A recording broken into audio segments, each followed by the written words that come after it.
think I'll just start from. I'm aware that we have very little time for the discussion, so I will not fill up my presentation and just sort of reflect on what has been mentioned by Ambassador Jadiri and Honorable Arop very, very briefly. And I'll start from where Honorable Arop has ended about the soft border, how to guarantee that to go ahead to really make sure that there is the peaceful coexistence Ambassador Jadiri has spoken about, that the soft border is a reality. How can we make sure that this happens? It is not unique to Sudan for pastoralists to have challenges when they cross areas inhabited by others, and tensions between different communities that hold different levels of rights over land are common.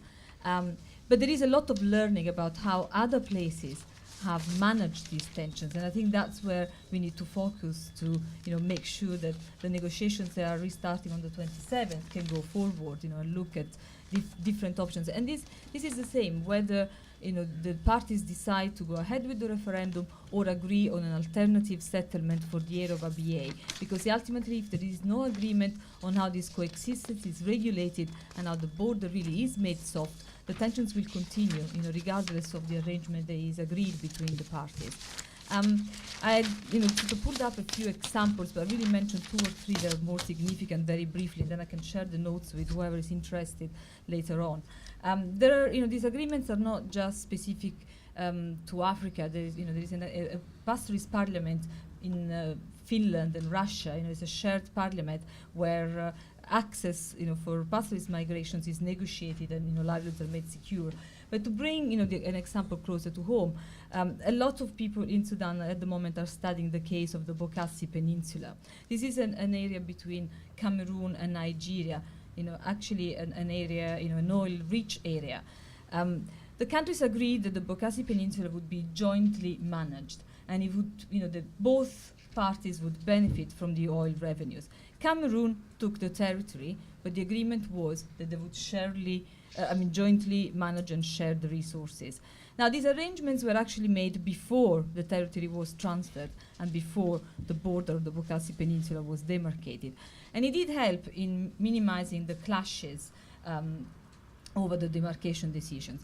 But there is also learning about what didn't work, and what didn't work well was, the citizenship arrangements were not clearly arranged prior to the border demarcation. So we ended up with Nigerians in Cameroon becoming sort of second-class citizens without adequate protection from the state.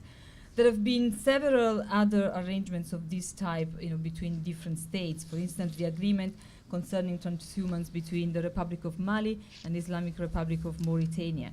They've been regulating period of transhumance, entry and exit posts, conduct and security of the animals, reception zones, and administrative formalities. And the livestock that cross also have to have vaccination certificate to make sure that there are no illnesses brought across when the livestock cross. Similar arrangements exist between Burkina Faso and Niger. They've actually set up a joint commission to ensure conflict-free movement of livestock between the 2 countries. There are plenty of regional initiatives of this type, and I will mention in detail just the one of ECOWAS, because it's an interesting one, again, to learn from, both in positive and negative terms.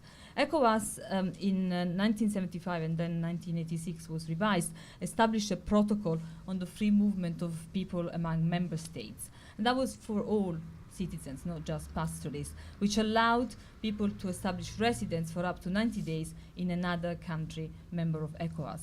This was expanded in 2000 and was made much broader, focused on pastoralists, allowing pastoralists to have a set of livestock passports and an international transhumance certificate. Now, this ITC, the International Transhumance Certificate, allows people to move across all the different states of ECOWAS, managing the departure of herds and ensuring that when they cross, they are healthy. Again, they need to notify the state where they're arriving ahead of the movement. The state that receives them has to provide reception zones, and they need to also notify the number of herds that are moving across, so that the state that is receiving them is prepared in terms of knowing how many people and how many heads of livestock are coming across. Again, many problems with implementation on the ground, largely in terms of extortion by border agents. This is one of the concerns at the moment in terms of movement and crossing, about extorting payments on the crossing. Difficult with languages, because of course there are different countries in ECOWAS speaking different languages. And also in terms of documents requested, which for many pastoralists are difficult to obtain, especially in terms of passports or other travel documents based on birth certificates and so forth. Many regional agreements, again, where there could be some learning, include COMESA, there's a livestock green pass, the AU border program, and so forth. But there is no time to go into that, so I'll stop here. What I think we can learn in terms of Sudan is ensuring that Sudan, for Abyei, but for the whole border, I would say, works out a comprehensive and permanent mechanism to protect and continue to allow cross-border access for different nomadic groups. This is the only way we can make sure that the Abyei area maintains a peaceful coexistence, whatever is the outcome of the negotiations at the moment. This, for me, need to be predicated on two things: the high-level negotiations that are going ahead, and the local-level processes of dialogue that continue between the Mok and Dinka and the Misriya. But the two need to be linked, and they need to be a cross-feeding between the high-level negotiations and the dialogue that continues to happen on the ground between the chiefs and the other members of the communities in the area. But there are specific things that need to be agreed. I had them listed on the presentation. I'll mention them. First of all, the timing of the crossing, specific points for border crossing, livestock routes, watering places, resting places for the animals, normal grazing areas, reserved grazing areas, and emergency grazing areas and routes. For pastoralist experts, and you are, amongst others, you know that there'll be normal areas, normal years of transhumance, but there'll be years of drought where you need to go to different areas, and so you need the reserve areas and you need the emergency areas when there is a drought. Most importantly, negotiating security management. How are you going to guarantee the safety of the people who come to the area of Abyei?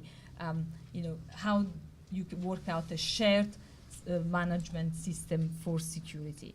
These negotiations need to take place at clan and sub-clan level, linked with the high-level negotiations, or it will be very difficult to have a durable, peaceful solution for Abyei. And I'll stop here.